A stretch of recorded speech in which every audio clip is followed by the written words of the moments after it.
இத்தனை நாள் நீங்க முயற்சி பண்ணிட்டு இருந்த விஷயங்கள் எதுவுமே எனக்கு நடக்கல இருந்தாலும் கூட இப்ப இனி நீங்க செய்யக்கூடிய முயற்சிகள் எல்லாமே சூப்பரா ஒர்க் அவுட் ஆக போகுது. சண்டை சச்சரவா இருக்குது, அவர்கள் மூலமாக உதவிகள் வேணும், பூர்வீக சொத்து சம்பந்தப்பட்ட பிரச்சனைகள் ஒரு விஷயங்கள் நடந்துட்டு இருக்கு அப்படின்னா இப்ப போய் நீங்க சகோதரர்கிட்டயோ உங்க அப்பா அம்மா கிட்டயோ பேசினீங்கன்னா பூர்வீக சொத்து கிடைக்கும். பணம் இழப்பது இந்த மாதம் மேஷ ராசிக்கு ஒரு பரிகாரமே. என்னங்க சொல்றீங்க, நிறைய பணத்தை இழந்தாச்சு, இன்னும் எவ்வளவு பணத்தை தான் நாங்க இழக்க முடியும்? இத்தனை நாள் நீங்க இழந்ததெல்லாம் உங்களுடைய கர்மா போயேது ஆகணும் இருக்குது. கொஞ்சம் டிப்ரெஷன் இருக்கு, இப்ப மேஷராசி கொஞ்சம் டிப்ரெஷன் இருக்கும். என்ன பரிகாரம் பண்ணனா இந்த மாசம் நல்லா இருக்கும் அப்படின்னு பாத்துட்டீங்கன்னா,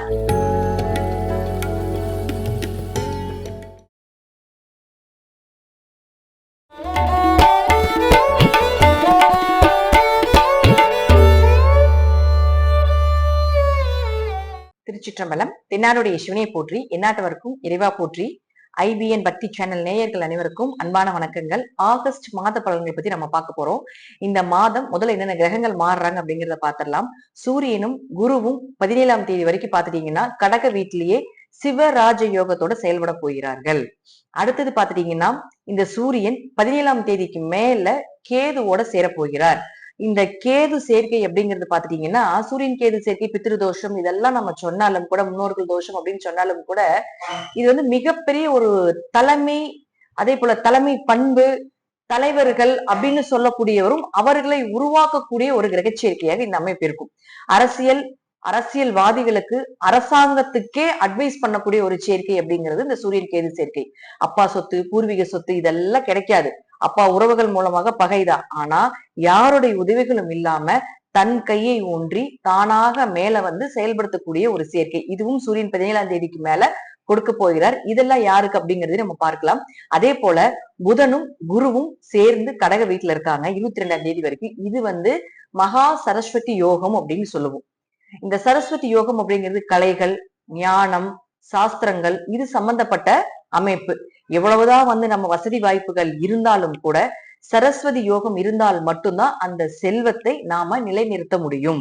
ஒரு வீட்டுல சரஸ்வதி யோகம் இருக்குது அப்படின்னா அவங்க வீட்டுல படிப்பு சார்ந்த விஷயத்துல ஹை போஸ்டிங்ல இருப்பாங்க அப்படிங்கிற அமைப்புகளும் உண்டு.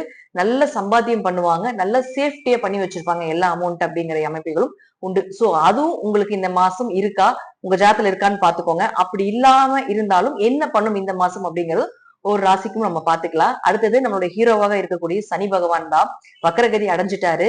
சோ எல்லாரும் சனி வக்ரமாயிட்டார் பயப்பட வேண்டியது கிடையாது.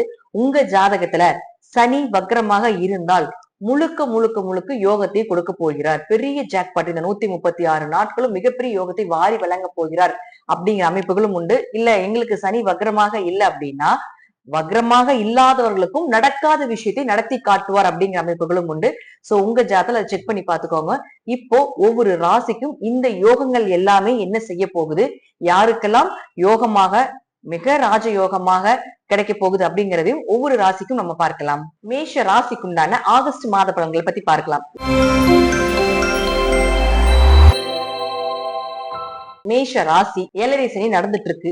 ராசி அதிபதியாக இருக்கக்கூடியவர் செவ்வாய் முயற்சி ஸ்தானத்துல இருக்கார். மேஷ ராசிக்காரங்க அப்படின்னு பாத்துட்டாலே அன்பாக இருந்தாலும் திகட்ட கொடுக்கக்கூடியவர்கள், வெறுப்பாக இருந்தாலும் திகட்ட கொடுக்கக்கூடியவர்கள். உங்க ஜாதகத்துல செவ்வாய் மட்டும் நல்லா இருந்துட்டாருன்னா மிகப்பெரிய சுறுசுறுப்பானவர்கள் அர்த்தம். செவ்வாய் கெட்டு போயிட்டா மிகப்பெரிய சோம்பேறித்தனம் உங்களுக்குள்ள இருக்கும் அப்படிங்கிற அமைப்புகளும் உண்டு. தூங்கிட்டே இருப்பாங்க அப்படிங்கிற அமைப்புகளும் உண்டு. ஆனா மேஷ ராசி ஒரு தலைமை பண்போட இருப்பாங்க. எங்க இருந்தாலும், அதாவது ஹீரோவாக இருந்தாலும் இவங்கதான், வில்லனாக இருந்தாலும் நீங்க தான் அப்படிங்கிற அமைப்புகளும் உண்டு. சோ எந்த இடத்துல போனாலும் உங்களுக்கு முன்னுரிமை தரப்படும். ஃபர்ஸ்ட் கிளாஸாக இருக்கக்கூடிய ஒரு ராசி அப்படின்னா அது மேஷ ராசி தான். லட்சுமி கடாட்சம், சரஸ்வதி கடாட்சம் எல்லாமே இயற்கையாகவே இருக்கக்கூடிய ராசி அப்படின்னு பார்த்துட்டாலும் மேஷ ராசிக்கு உண்டு. சோ ராசி அதிபதி உங்களை வழி நடத்தணும் அப்படின்னா அது செவ்வாயினால மட்டும்தான் முடியும். உங்க கேரக்டர் எல்லாமே செவ்வாயை பொறுத்து தான். உங்க ஜாதகத்துல செவ்வாய் எங்க இருக்காரோ அதை பொறுத்து உங்க கேரக்டர் அப்படியே சூப்பரா இருக்கும். அது கெட்டு போயிருந்தாலும் அதுல ஒரு விஷயத்த கண்டுபிடிச்சு அதுல நீங்க வாழக்கூடியவர்கள் அப்படிங்கிறது மேஷ ராசிக்குண்டான அமைப்பு. சோ இந்த மாசம் எப்படி இருக்கும் அப்படின்னு பாத்துட்டீங்கன்னா ராசி அதிபதி 3ஆம் வீட்டுல இருக்காங்க. இயற்கையாகவே ராசி அதிபதி 3ல இருந்ததுன்னா கைப்பகுதின்னு நம்ம சொல்றோம், 3ஆம் இடத்தை முயற்சி ஸ்தானம்னு சொல்றோம். சோ உங்களுடைய முயற்சிகள் எல்லாமே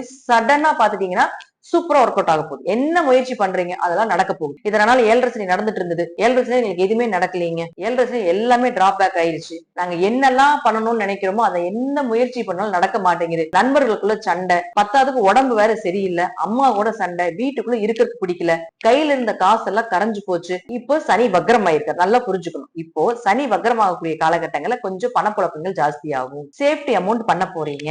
அப்ப ராசி அதிபதி சப்போர்ட் பண்ணணும் இல்லையா? அப்ப ராசி அதிபதி இந்த மாதம் முழுக்க முழுக்க 3ஆம் இடத்துல இருக்காரு. அடுத்த மாசம் பாத்தீங்கன்னா நீசத்துக்கு வந்துருவார், அப்ப சப்போர்ட் பண்ண மாட்டார். சோ இந்த மாதம் உங்களுடைய தேவைகள் ஏதாவது இருக்கு அப்படின்னா உடனே அதெல்லாமே சரி பண்ணிருங்க. சோ 3ஆம் இடத்தில் செவ்வாய் இருக்கக்கூடிய காலகட்டங்கள்ல பிரபலமாகக்கூடிய நேரம் புறா கம்யூனிகேஷன் லெவல், உங்களுடைய ஸ்கில் எல்லாமே பிரபலமாக போகுது. நிறைய பேருடைய தொடர்புகள் வரப்போகுது, நிறைய பேருக்கு நீங்க அறிமுகமாக போறீங்க, பல நபர்கள் பாத்துட்டீங்கன்னா உங்களுக்கு அறிமுகம் ஆவாங்க அப்படிங்கிற அமைப்புகளும் உண்டு. சோ இத்தனை நாள் நீங்க முயற்சி பண்ணிட்டு இருந்த விஷயங்கள் எதுவுமே எனக்கு நடக்கல இருந்தாலும் கூட இப்ப இனி நீங்க செய்யக்கூடிய முயற்சிகள் எல்லாமே சூப்பரா ஒர்க் அவுட் ஆக போகுது.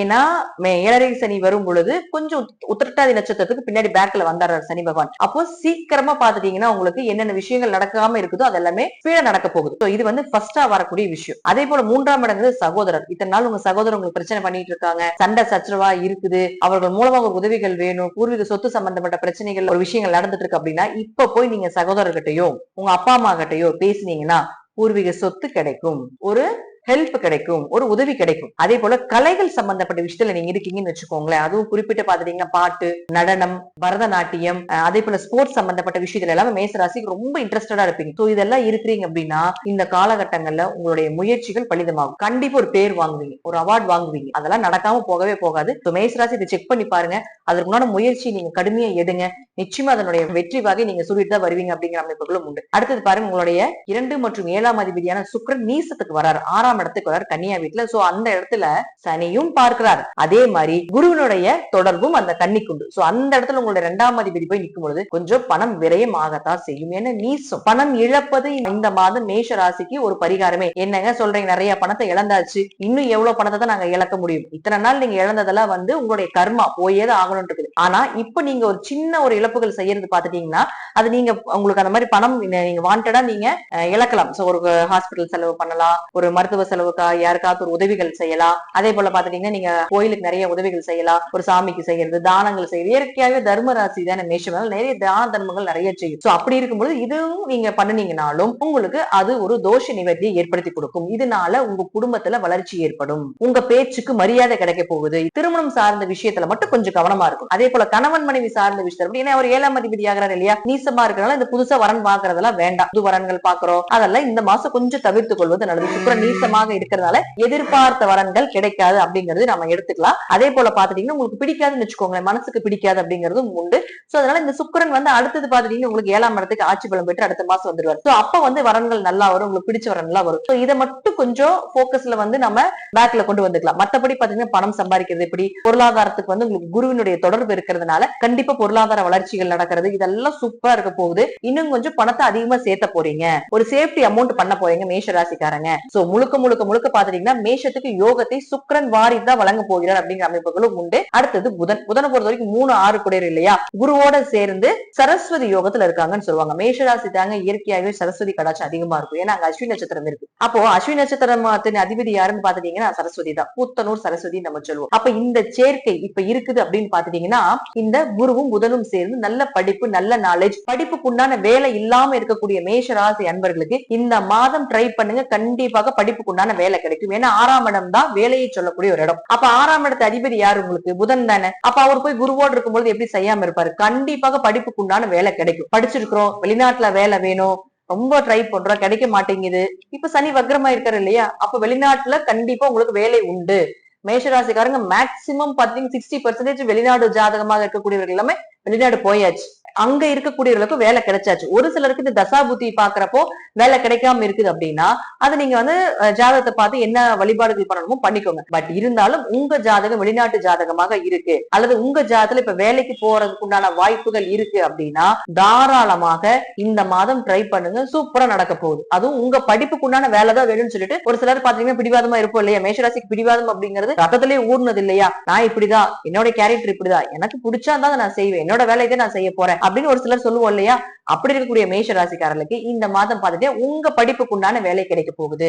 என்னதான் மேஷராசிக்கு முருகனை கும்பிடுங்க முருகனை கும்பிடுங்க நம்ம சொல்லிட்டு இருந்தாலும் இயற்கையாகவே மேஷராசியில பாத்தீங்கன்னா சூரியன் உச்சமாகிறாரு இல்லையா? அப்போ சிவனுடைய முழு கடாட்சம் உங்களுக்கு உண்டு. மேஷராசி இயற்கையாகவே முன்னோர்களுடைய அனுகிரகம் பெற்றவங்க. நம்ம எல்லாரும் குலதெய்வத்தை ஃபர்ஸ்ட் பண்ணுங்க பண்ணுங்க நம்ம சொல்லுவோம் இல்லைங்களா? பட் மேஷராசி மட்டும் முன்னோர்களை முதல்ல நீங்க வழிபாடு பண்ணணும். தாய் தந்தைய வழிபாடு பண்ணினீங்கனாலே மிகப்பெரிய ஜாக்பாட் எல்லாமே எப்பவுமே இருக்கு. இது லைஃப் ஃபுல் ப்ரெடிக்ஷன் அப்படிங்கறத கூட நீங்க எடுத்துக்கலாம். அந்த பரிகாரத்தை நீங்க லைஃப் ஃபுல்லாவே இந்த பரிகாரத்தை நீங்க செய்யும் பொழுது உங்களுடைய வாழ்க்கையில நிறைய வெற்றியில் நீங்க கண் கூட பாத்துக்கிட்டே இருப்பீங்க அப்படிங்கிற அமைப்புகளும் உண்டு. அதே போல இப்ப 4ஆம் அதிபதியே உங்களுக்கு சந்திரனாக இப்ப சனியினுடைய பிடியில் இருக்கிறதுனால கொஞ்சம் தடை தாமதம் இருக்கும். பட் நீங்க என்ன விஷயத்தை நோக்கி நீங்க புறப்படுறீங்களோ அந்த விஷயம் ஒரு முறை தடையானாலும் ராசி அதிபதி 3ஆம் வீட்டுல இருக்கிறதுனால தடைகளை உடைத்து கொண்டு வெற்றியை சூடக்கூடிய ஒரு மாதமாக இந்த மாதம் மேஷ ராசிக்கு இருக்கும் அப்படிங்கறத முழுமையான உண்மை. கொஞ்சம் டிப்ரெஷன் இருக்கு. இப்ப மேஷராசி கொஞ்சம் டிப்ரெஷன் இருக்கும். என் வாழ்க்கையில எப்படி வளர்றதுன்னு எனக்கு தெரியல அப்படிங்கிற ஒரு பய உணர்வுகளை நிச்சயமாக ஏற்படுத்தி கொடுக்கும். உங்களுக்கு சூரியன் கேது பித்திரு தோஷம், சூரியன் ராகு பித்திரு தோஷம் இதெல்லாம் உங்க ஜாதத்துல இருக்குதுன்னா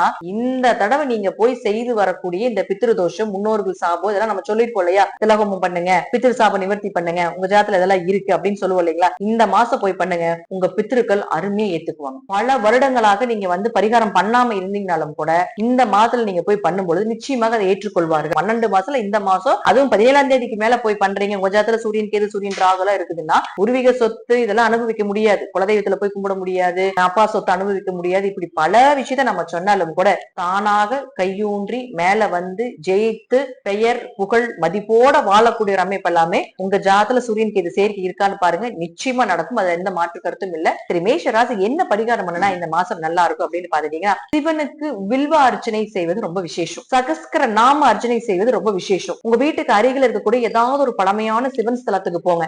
அங்க சகஸ்கர நாம அர்ச்சனை பண்ண சொல்லி ஐயர்கிட்ட கேளுங்க, அல்லது வில்வார்ச்சனை பண்ண சொல்லி கேளுங்க. தோஷத்தை நிவர்த்தி பண்ணி கொடுக்கும் அப்படிங்கிற அமைப்புகளும் உண்டு. வில்வ அர்ச்சனையும் சகஸ்கர நாம அர்ச்சனையும் செய்வது என்பது மேஷ ராசிக்கு இந்த மாதம் முதல் பரிகாரமாக இருக்கும் அப்படிங்கறத தெரிஞ்சுக்கோங்க. நன்றி. மீண்டும் ஒரு நல்ல பதிவுல சந்திக்கலாம். திருச்சிற்றம்பலம், தில்லையம்பலம், ஸ்ரீ நரசிம்மர் திருவடிகளே சரணம்.